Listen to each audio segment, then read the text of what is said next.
Hello once again, everybody. This is Jello coming back at you with Jello Jams, and I'm back to playing the Stanley Parable. So let's see, I was in my office. Look at that painting, or picture, or whatever. Sorry, distracted. Already this was uncomfortable, and Stanley decided that as soon as he found a new space he felt safe in, that he would never leave it again in his life. I left off doing something. Probably the void. I think it was the void and me dying. I'm pretty sure that's what happened. Yeah. I know where I'll feel comfortable. The broom closet. When Stanley came to a set of two open doors, he entered the door on his left. The broom closet's this way.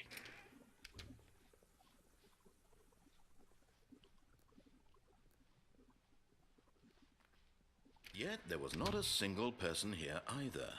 Feeling a wave of disbelief, Stanley decided to go up to his boss's office, hoping he might find an answer there. Oh no, not again. I won't be part of this. I'm not going to encourage you. I'm not going to say anything at all. I'm just going to be patient and wait for you to finish whatever it is you enjoy doing so much in this room. Please take your time. You told me to go where I felt comfortable. I feel comfortable in the broom closet. Yes, I do. Look, there's a broom. And hose. Hosiery. How come there's no mop for this mop bucket?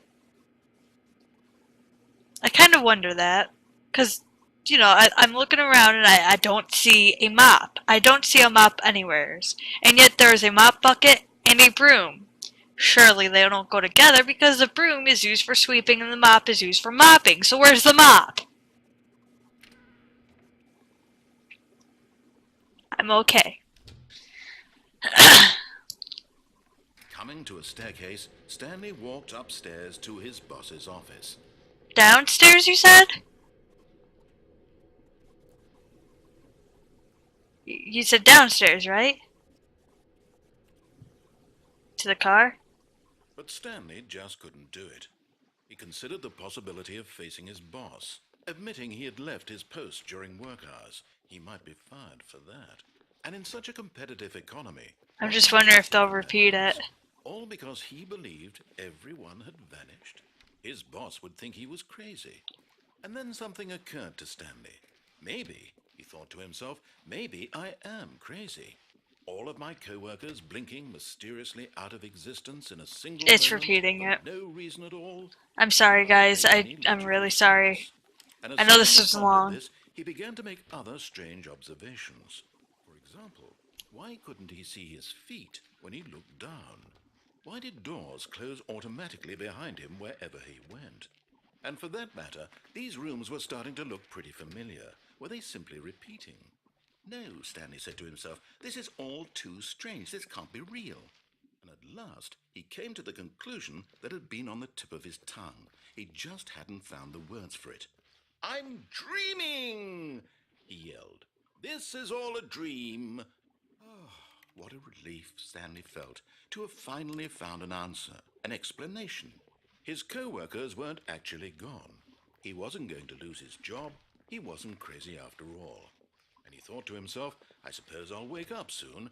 I'll have to go back to my boring real-life job pushing buttons. I may as well enjoy this while I'm still lucid. So he imagined himself flying and began to gently float above the ground.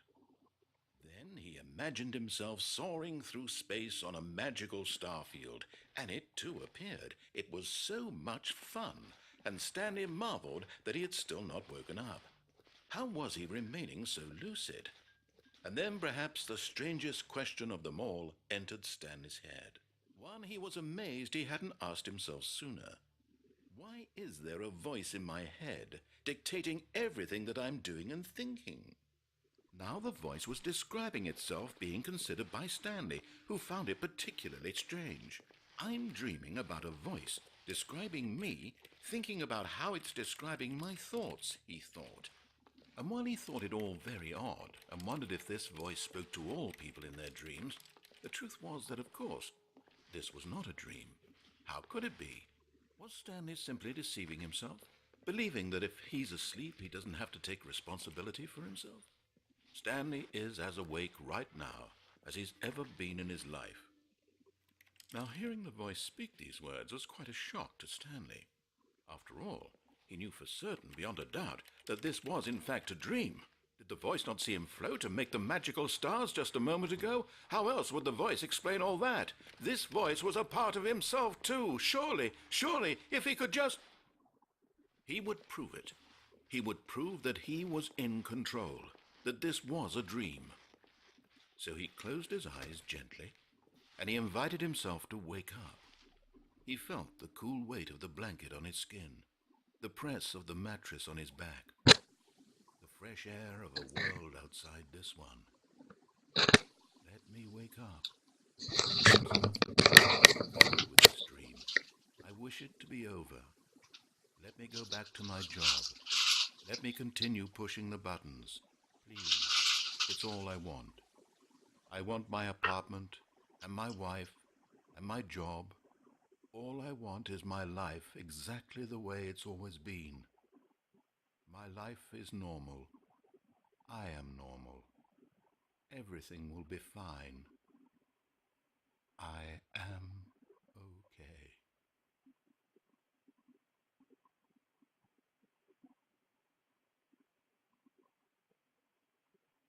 Stanley began screaming.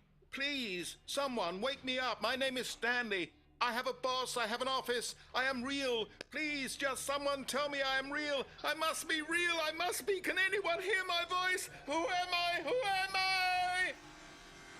And everything went black.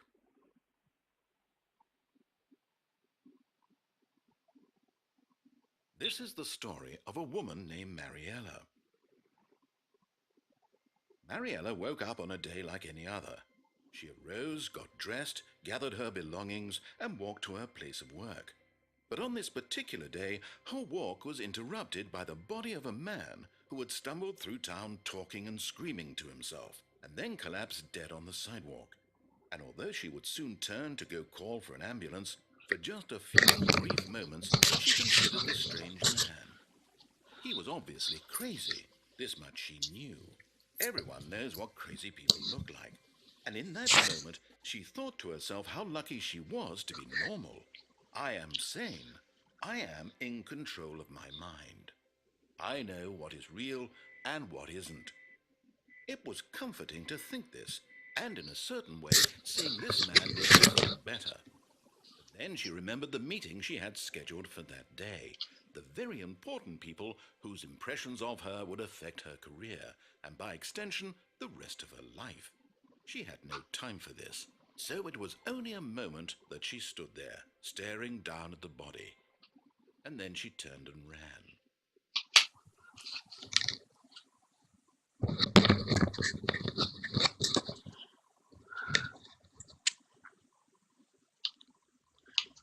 Right, so I'm gonna edit that out. Sorry about that.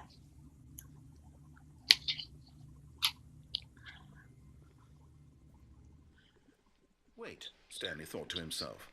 Am I sure that the orders stopped coming in? How is that possible? They never stopped. Surely I was mistaken. No, the orders were still missing. For now.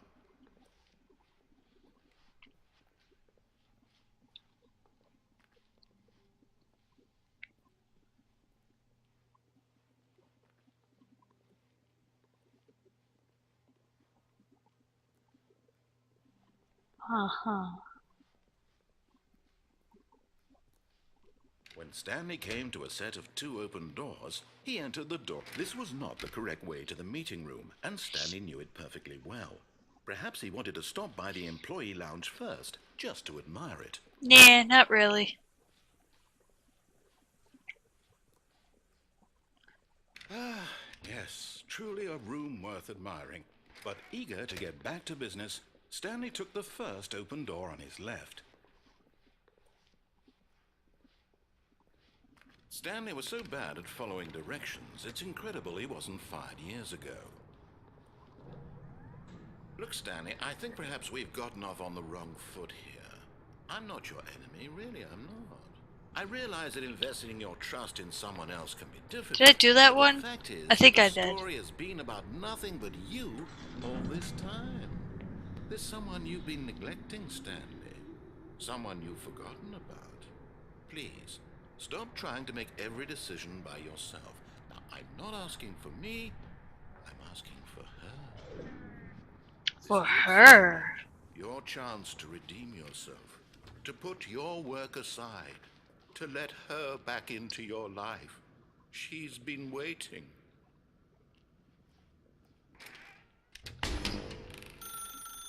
That's her, Stanley. You need to be the one to do this, to reach out to her.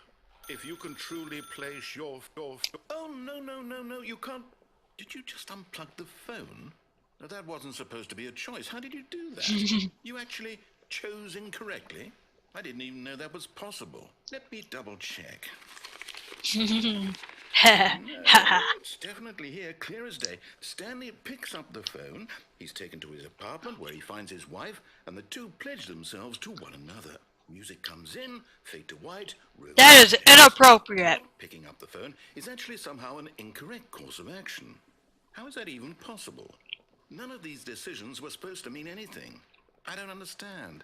How on earth are you making meaningful choices? What did you... Wait a second. Did I just see... No, that's not possible. I can't believe it. How had I not noticed it sooner?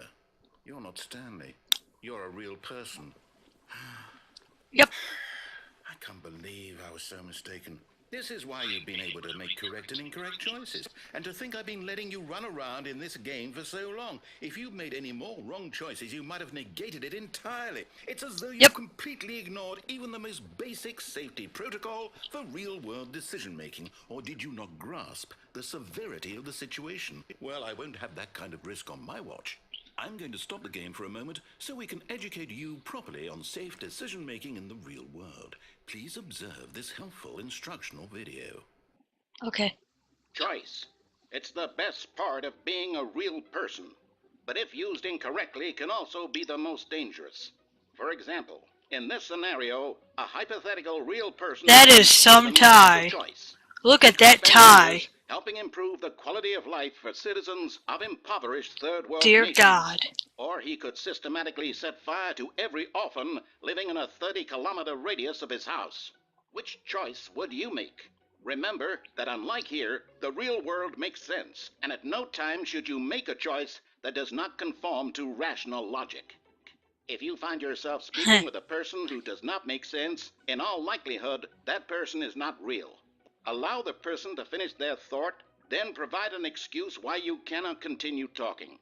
Turn to a partner and practice saying, "My goodness, is it 4:30? I'm supposed to be having a back, sack, and crack." A what?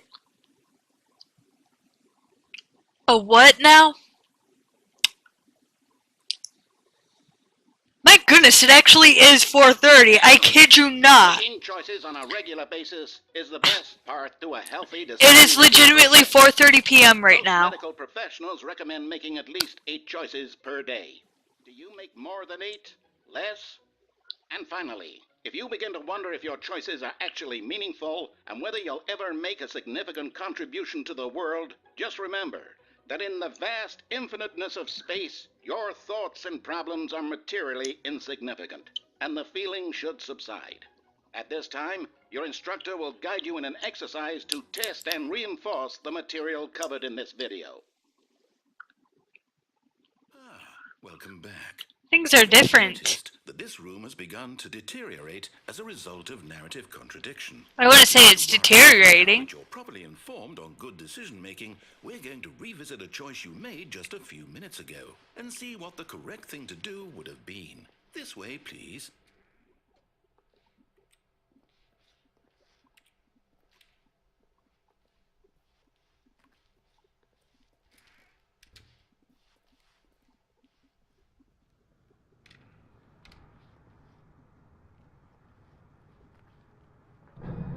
Now that we know your choices are meaningful, we can't have you jumping off the platform and dying. Imagine the main character dying senselessly halfway through the story. That story would make no sense at all. We just need to get you home as soon as possible before the narrative contradiction gets any worse. Unfortunately, it seems this place is not well equipped to deal with reality.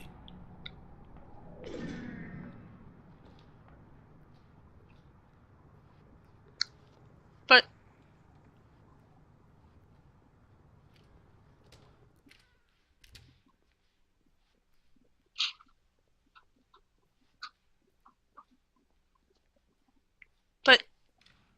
Almost there. You'll take the door on the left, back to the correct ending, the story will have resolution once again, and you'll be home free in the real world. no, I won't. Now remember, all you need to do is behave exactly as Stanley would. That means choosing responsibly and always putting the story first. I'm quite sure you'll be up to the task. Just follow my lead and you'll be fine. All right. When Stanley came to a set of 2 open doors, he entered the door on his left.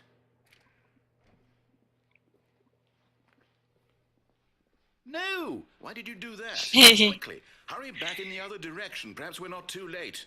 Haha.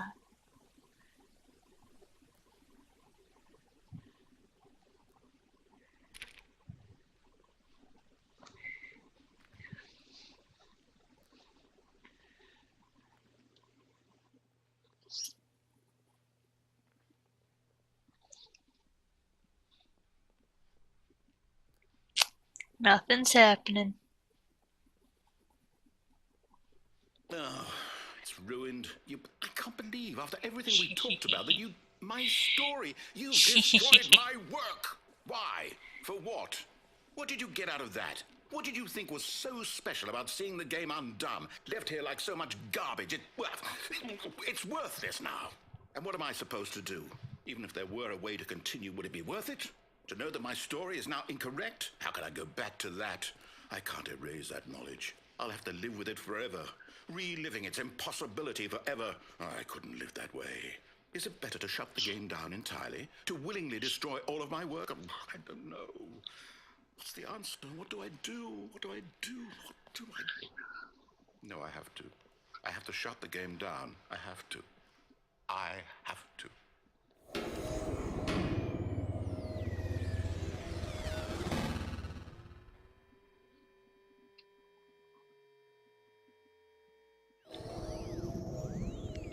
Whoa. Look at that hole.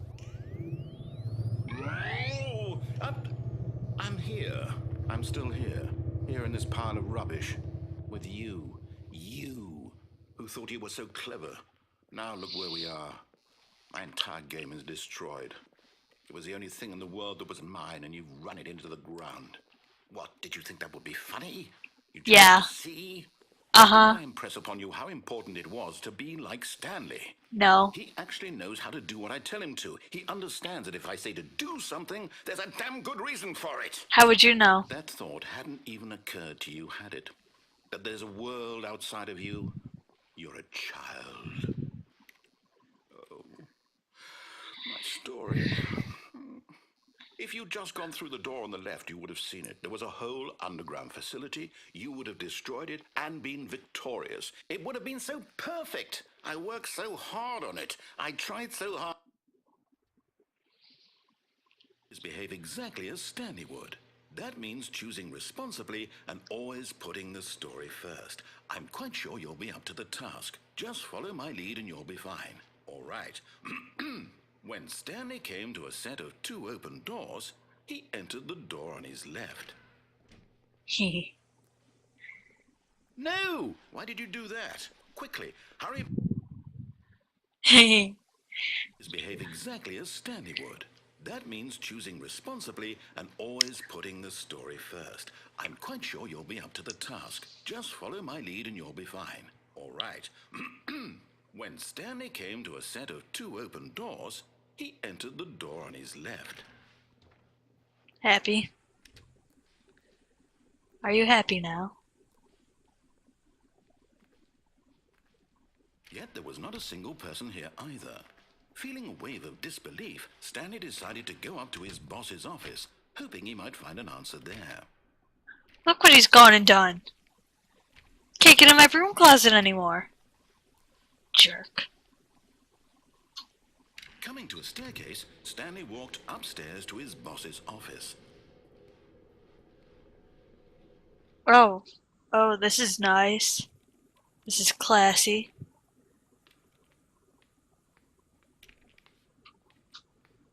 Fancy. Comfy even. I'm gonna go ahead and say this is quite comfortable.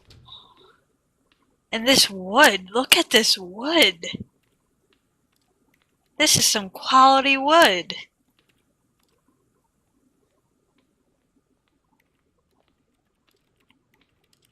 I like wood.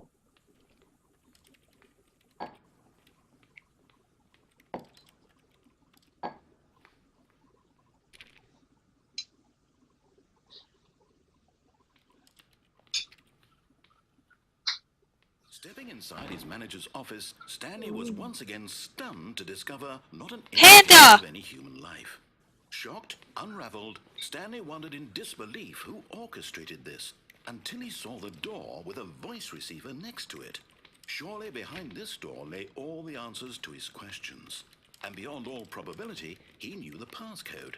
He had seen it on his boss's computer just last week. Night Shark 115.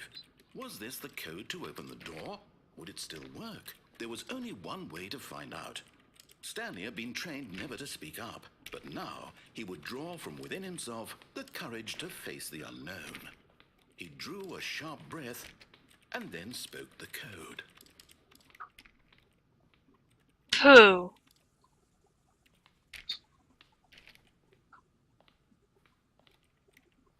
Night Shark something. Stanley spoke the code. Night Shark 115. He spoke it into the receiver, right there on the wall. I'm a turtle.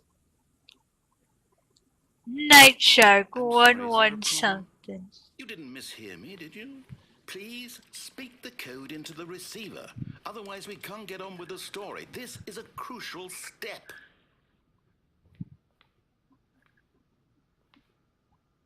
Okay, fine, you're not going to do it. But you know what? It's pretty humiliating to bring you this far, only for you to suddenly decide you have better things to do. I asked you for this one single thing, for your respect.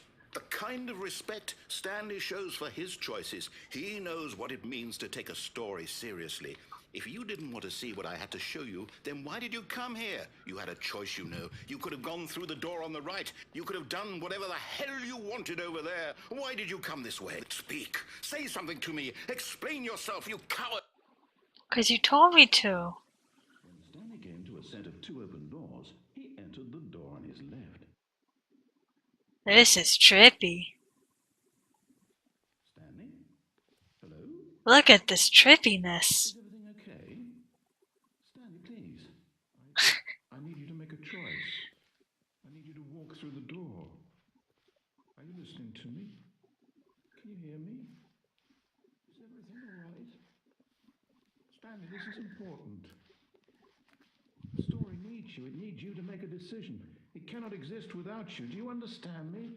Whatever choice you make is just fine. They're both correct. You cannot be wrong here. We can work together. Whatever you do, I simply need you to take that step forward, please. Choose. Do something. Anything. This is more important than you can ever know. I need this. The story needs it. So, you hear me? Are you there? Are you listening to this? Stanley, are you there? Okay. It's okay, I can wait. You need time to decide. Time to make sure your choice is correct. That is the best choice. That's all right. I'll wait for you to decide what's the right thing to do. Take as much time as you need. That was creepy. You know, Stanley's not that horrible looking guy. Alright, so that's enough for this video. I'll see you guys in the next video where I'll continue to make horrible choices just to torture the narrator. Thanks for watching. Bye.